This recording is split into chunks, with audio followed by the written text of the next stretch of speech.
Gold, trusted gold buyers. మీరు తాకట్టు పెట్టిన బంగారాన్ని విడిపించి ఈ రోజు ఉన్న మార్కెట్ ధరకు కొనబడను.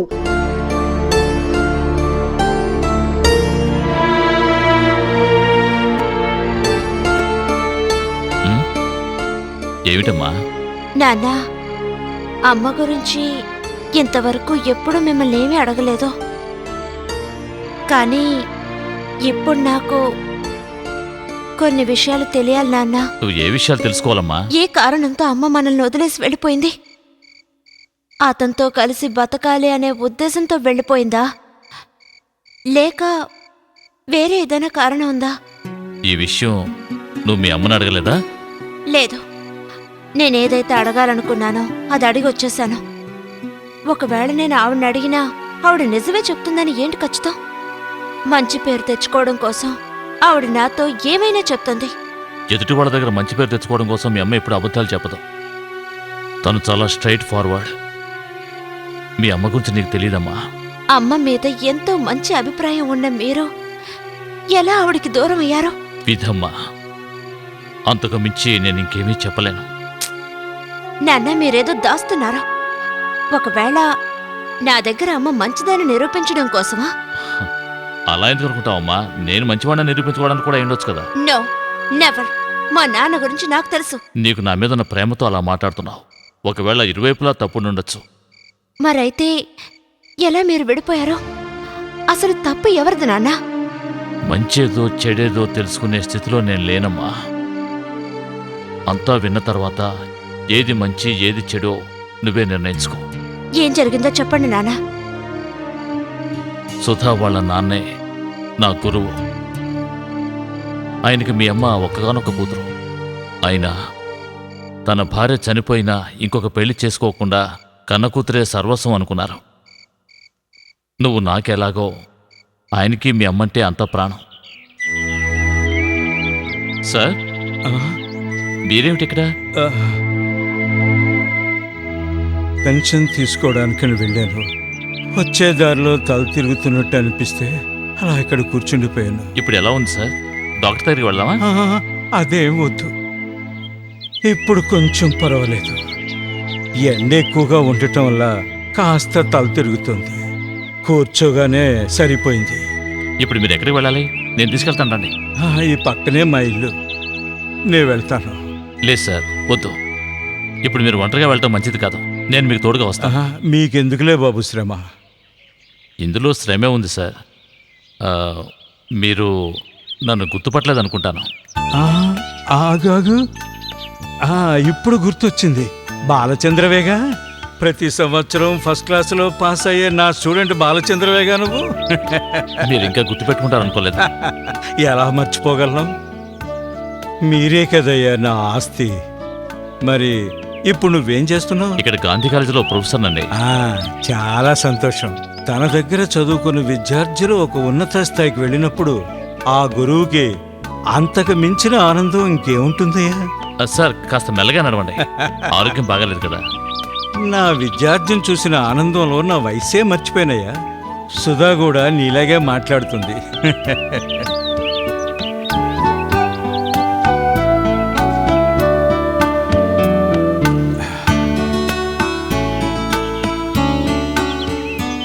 చూసావా, ఇదే నా ఇల్లు. ఓకే, నేను వెళ్ళొస్తాను సార్. అరే ఏంటయ్యా అంత తొందర? ఇంత దూరం వచ్చాక ఇంటికి రాకుండా వెళ్తావా? లేదు సార్, వీలు చేసుకుని ఇంకొక రోజు వస్తాను. ఇప్పుడు రాకూడదా? 10 నిమిషాలు లేటుగా వెళితే మీ ఇంట్లో వాళ్ళు నేను లోపలికి రానివ్వరా? అదేం లేదండి. లోపలికి రా బాబు. సుధా, కూర్చో బాబు.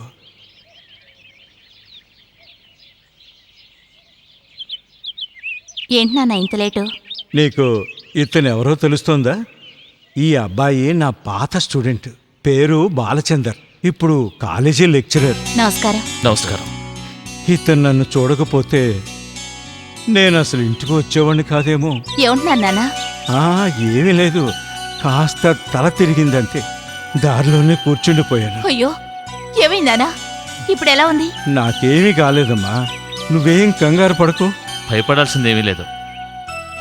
నాన్నకి ఒంట్లో బాగాలేకపోయినా నాతో ఏమీ చెప్పరు. అదే నాకు భయం. నాకేం కాలేదని చెప్పాను కదా, నువ్వు వెళ్ళి బాలచంద్రకు ఒక కప్ కాఫీ తీసుకురా. లేదండి, వద్దు. ఏం బాబు, నీ కాఫీ అలవాట్లేదా? ఒక్క నిమిషంలో తీసుకొస్తాను. అప్పుడే నేను మీ అమ్మని మొదటిసారి చూశాను. మొదటి చూపులోనే మీ అమ్మ నన్ను ఆకర్షించింది. తన అందం, తన మాట తీరు, ఇవన్నీ కూడా నన్ను ఎంతగానో ఆకర్షించాయి. ఆ తర్వాత వాళ్ళ నాన్నగారిని కలవడం కోసం నేను తరచూ వాళ్ళ ఇంటికి వెళ్తుండేవాడిని. సుధ కూడా నన్ను ఇష్టపడటం వల్ల మేము మరింత దగ్గరయ్యాం. ఒకసారి నేను వాళ్ళ ఇంటికి వెళ్ళినప్పుడు వాళ్ళ ఇంటికి ఒక గెస్ట్ వచ్చాడు. అరే రాబాబు, ఇప్పుడు నీ గురించే మాట్లాడుకుంటున్నావు. నన్ను చూసి మీరు అలా అంటున్నారు కదా. ఆహాహా, అదేం లేదు, నిజమే చెప్తున్నాను. రా, వచ్చి కూర్చో. ఈయనెవరో నీకు తెలుసా? నీలాగే నేనంటే ఎంతో అభిమానం ఉన్న నా పాత స్టూడెంట్. పేరు జయదేవ్. బాగా పాడతాడు. Hello sir. హలో. ఇప్పుడు కాకపోయినా ఎప్పటికైనా ఆంధ్రప్రదేశ్ మెచ్చుకునే గొప్ప గాయకుడు అవుతాడు. అలాంటిదేమీ లేదు, నా మీద ఉన్న ప్రేమతో అలా అంటున్నారు. అయ్యయ్యో, నిజమే చెప్తున్నారు. మా గురువుగారు ఎప్పుడూ అబద్ధం చెప్పరు. తర్వాత జయదేవ్, ఈయనెవరో నీకు తెలుసా? పేరు బాలచందర్. పెద్ద కాలేజీ లెక్చరర్. నిన్న నాన్నకు మైకు వచ్చింది. మీతో చెప్పకూడదని నాన్నగారు ఆర్డర్ వేశారు. భలేవరే, ఒంట్లో బాగపోతే చెప్పకుండా ఉంటారా? ఏమిటి సార్ మీరు? పదండి, డాక్టర్ దగ్గరికి వెళ్దాం. అవును, కంప్లీట్గా చెకప్ చేయించాలి. చూసారా, జయదేవ్ గారు కూడా కరెక్ట్గా అదే మాట చెప్తున్నారు. బాగా ఆలోచించి నా మనసులో ఉన్నది వాళ్ళ నాన్నగారితో చెప్పాలని నిర్ణయించుకున్నాను. ఏంటి బాబు, నాతో ఏదో మాట్లాడాలని చెప్పావు? సార్, అది అది మీరు తప్పుగా అనుకోకపోతే నేను సుధని పెళ్లి చేసుకోవాలనుకుంటున్నాను. ఇది చెప్పడానికి ఎందుకయ్యా ఇంత ఆలోచన? నాకు ఇష్టమే బాబు, చాలా చాలా సంతోషం. పెళ్ళి సింపుల్గా జరిగితే చాలండి. నాకు బంధువులంటూ ఎవరూ లేరు, ఫ్రెండ్స్ కూడా పెద్దగా ఎవరూ లేరు. అందుకని ఆడంబరం ఏమీ అక్కర్లేదు. ఓకే, సింపుల్గానే చేద్దాం. అలా చేస్తేనే నాకు ఇష్టం. సరే, ఇప్పుడే నాకు గుర్తుకొస్తుంది, ఇన్నేళ్ల పరిచయంలో మీ తల్లిదండ్రుల గురించి నాకేమీ చెప్పలేదే. నేను చెప్పాను కదా సార్, నాకు అమ్మా నాన్న లేరు. నాకు ఊహ తెలియక ముందే మా అమ్మ చనిపోయింది. మా నాన్న ఉండి లేనట్టే. ఆయన ప్రేమని నేను ఎప్పుడూ పొందలేదు సార్. ఎందుకంటే ఆయన ఎప్పుడు చూసినా బిజినెస్ అంటూ 24 గంటల సేపు తిరుగుతూ ఉండేవారు. ఆ తర్వాత ఆయన చనిపోయారు. బంధువులంటూ నాకెవరూ లేరు. ఇక మేము ఉన్నాంగా. ఇప్పుడు ఒప్పుకుంటారా నేనే గెలిచానని? సరే సరే, ఆ? నువ్వే గెలిచావులే. ఒప్పుకుంటున్నాను. ఎందుకు అలా వెళ్ళిపోతున్నావు? ఆగు, నేను వస్తున్నాను. పందెం కట్టుంటే ఓడిపోయి ఉండేవారు కదా. అందుకే ముందుగా తెలివితేటలతో పందెం వద్దు అని చెప్పాను. మేడం, కాస్త నడిస్తే చాలు, ఆయాసం ముంచుకొస్తుంది. అయితే రండి, మనం డాక్టర్ని కలిసి వెళ్దాం. అమ్మో, ఇప్పుడు డాక్టర్ దగ్గరికి వద్దు. నువ్వు డాక్టర్ దగ్గరికి వెళ్ళి పిల్లలేరని చెప్పి ఆయన బుర్ర తింటావు. నాకు ఆయాసం వస్తుందని చెబితే మనకి జీవితంలో పిల్లలే పుట్టరు అని చెబుతాడు. ఆ తర్వాత నువ్వు నా ప్రాణాలు తీస్తావు. అక్కడ చూసావా ఎవరు వస్తున్నారు? వండర్ఫుల్. ఏమిటి వాకింగా? స్లిమ్ అవ్వాలనా? ఆటో ఏమీ దొరకలేదు, అందుకనే నడిచి వస్తున్నాం. డాక్టర్ని చెప్పింటే మీకు కలవాలి కదా. అపాయింట్మెంట్ తీసుకున్నామంటే అపాయింట్మెంట్ లాగానే ఉండాలి. అవునవును, అపాయింట్మెంట్ కీప్ చేయడంలో మీ భార్యాభర్తలకు ఎవరూ సాటరారు. నిన్న సాయంకాలం నన్ను ఇంటికి రమ్మని చెప్పి మీరిద్దరు ఎస్కేప్ అయిపోయారు కదా. అయ్యో, తప్పు జరిగిపోయింది. తనకి గుళ్ళో ఒక తీర్చవలసిన మొక్కుంది. అసలు విషయం అది చెప్పడం మర్చిపోయాం. అది ఎలా మర్చిపోతారండి? నిన్న రాత్రి నేను చేశానంటే చాలు ఇంక మొక్కు. ఆయన చాలా పనులు ఉన్నాయి, మీరు వెళ్ళండి.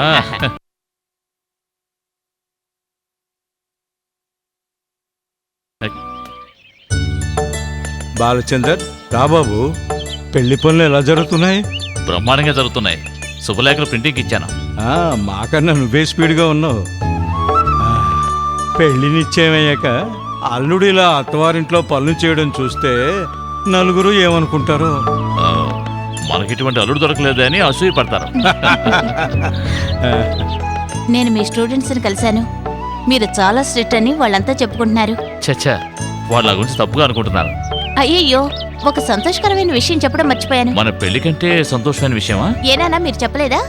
ఎలా చెప్తానమ్మా, అల్లుడు గారు ఇప్పుడే కదా వచ్చి కూర్చున్నది. సస్పెన్స్ పెట్టకుండా త్వరగా చెప్పండి. జయదేవ్ గారిని సినిమాలో పాడడానికి పిలిచారట. ఇక మీరే చూడండి ఆయన ఎంత ఫేమస్ అయిపోతారో. టైం అవుతుంది, ఇంకా రాలేదేమిటి? కొత్త దంపతులకి అమ్మ హారతి తీస్తుంది, లేక ఆడపడుచు తీస్తుంది, లేదంటే అక్క తీస్తుంది. వీళ్ళెవరు కొత్తగా ఉన్నారు? మీరు చెప్పిన వాళ్ళెవరూ ఈ ఇంట్లో లేరని మీకు తెలీదబ్బా అమ్మా? నేను బామ్మనా? లేకపోతే పడుచుదానివా? ఊరుకో అర్చన, పరిస్థితి తెలియకుండా మాట్లాడుకో. ఇద్దరు మగవాళ్ళు అడ్జస్ట్ అవుతారు కానీ ఇద్దరు ఆడవాళ్ళు మాత్రం అడ్జస్ట్ అవ్వరే. హ, వచ్చేసారు.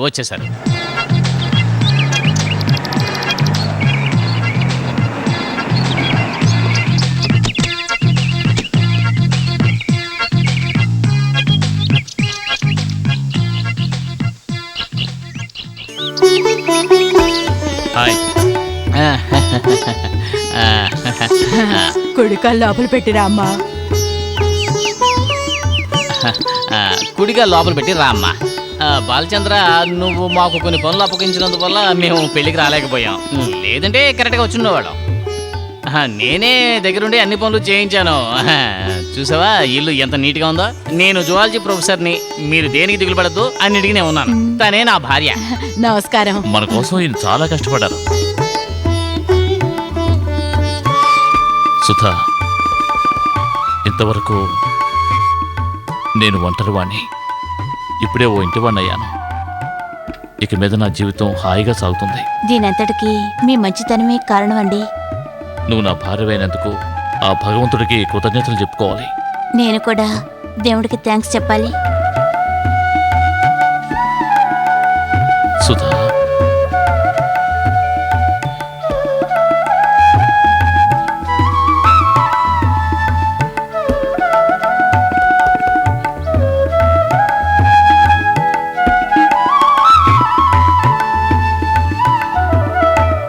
శోభన రోజైతే మాత్రం ఇంత ఆలస్యం చేస్తే ఎలా?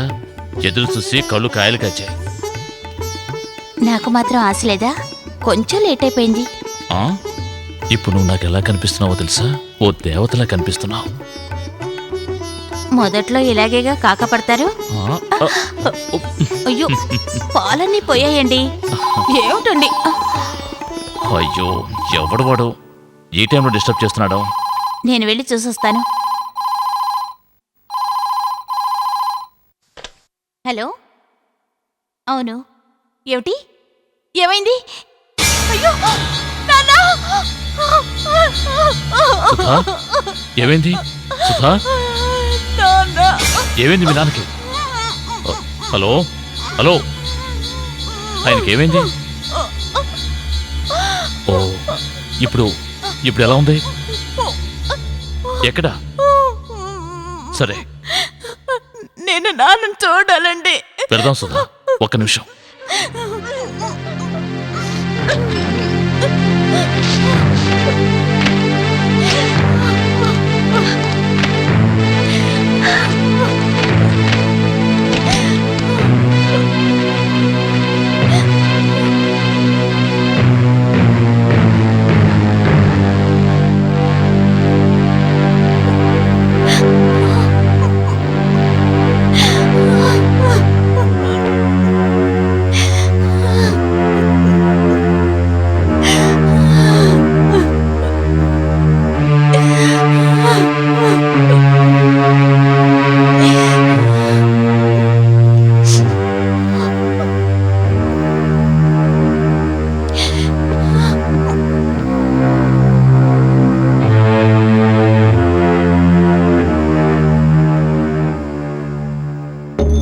మీరు ఇలా రండి.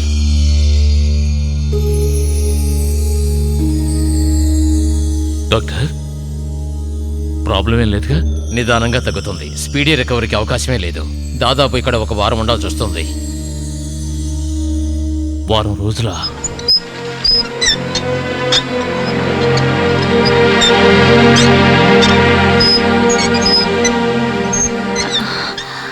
ఏమండి,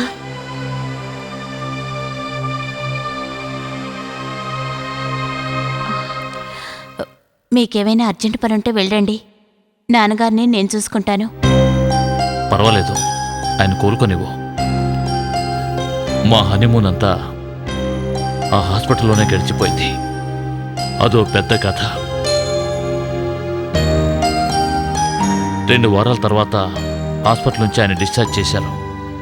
సుధా నేను ఇంటికొచ్చాం. వచ్చి 4 రోజులు కూడా కాలేదు. ఈలోగా ఆయనకు మళ్ళీ అటాక్ వచ్చింది. మేము అక్కడికి వెళ్ళాం. ఇంతకు మించి ఇక్కడ మీరిద్దరు ఉండి కష్టపడద్దు. వచ్చి 3 రోజులైంది కదా, మీరు ఇక బయలుదేరండి. మీరు వెళ్ళండి, నేను నాన్న దగ్గరే ఉంటాను. ఆయనకి ఇప్పుడేగా నయమవుతోంది. నాకు చాలా బాధగా ఉంది సుధా. లీవులు కూడా లేవు, వెళ్ళి తీరాలి. మీరు బయలుదేరండి. వచ్చే ఆదివారం వస్తే చాలు. వచ్చే ఆదివారం నువ్వే ఇంటికి రా. వద్దండి, మీరే సండే ఇక్కడికి రండి. సరే, జాగ్రత్త మరి. వస్తానండి. ఆ,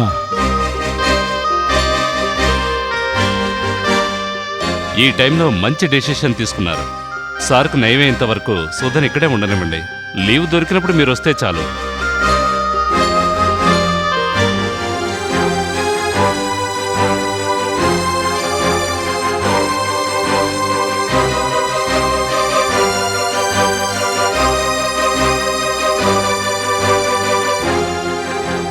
సార్, ఏమిటి? మీకు అసలు ఆకలి వేయడం లేదా? వండినవన్నీ చల్లారిపోతున్నాయి. చల్లారిపోతే బయటపడే. నాకు ఆకలిగా లేదు.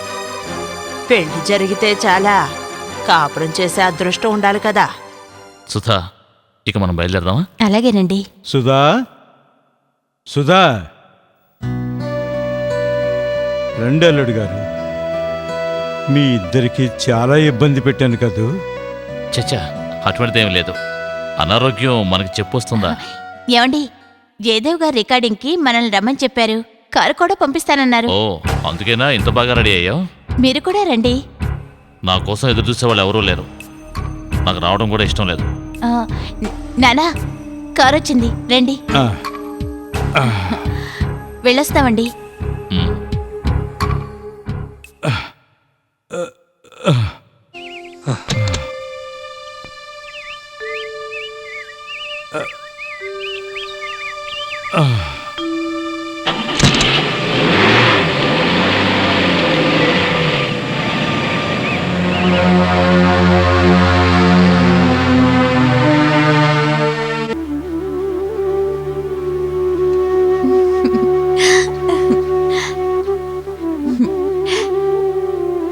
ఏమిట్రా బుజ్జి?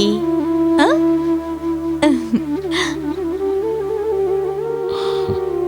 1.5 year. కానీ మనం కలిసున్నది 1.5 month. మొత్తానికి అమ్మానాన్నమయ్యాం. నాన్నకి ఒంట్లో బాగోలేదు. నేను తప్ప ఆయనకి ఎవరున్నారు?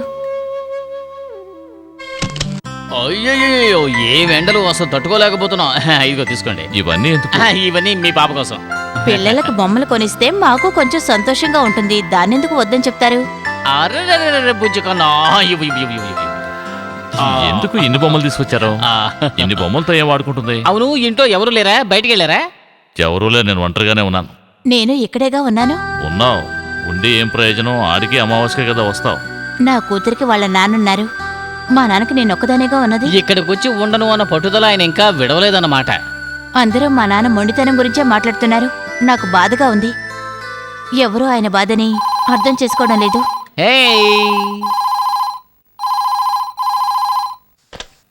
హలో, ఎవరు? అలాగా, బయలుదేరొస్తాను. చీకటి పడేలోగా బయలుదేరు. నువ్వే వస్తావా, తీసుకురావడం నేను రావాలా? ఎందుకలా కోపంగా మాట్లాడతారు? నాన్నకు చాలా సీరియస్గా ఉందట.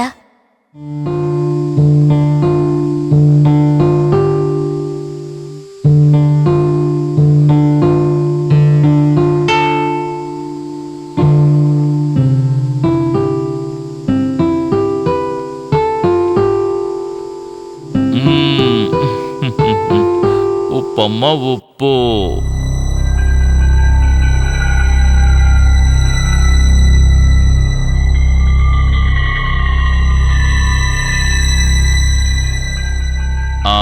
Very good. ఆను. అది భవానీ, పిలిచారా సార్? సుధ వెళ్ళి వారం అయింది. నేను వెళ్ళి తనని తీసుకొస్తాను.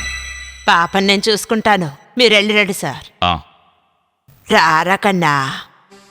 ఆకాశ దేశాన ఆషాఢమాసాన మెరిసేటి ఓ మేఘమా. సుధా, వెంటనే నాతో బయలుదేరు. నేను తీసుకెళ్ళడానికే వచ్చాను. అల్లుడు గారు ఆ, ఆ, వచ్చి కూర్చో బాబు. నేను కూర్చోడానికి రాలేదు, మిమ్మల్ని చూసుకోవడం కోసమే దీన్ని ఇక్కడికి పంపించాను.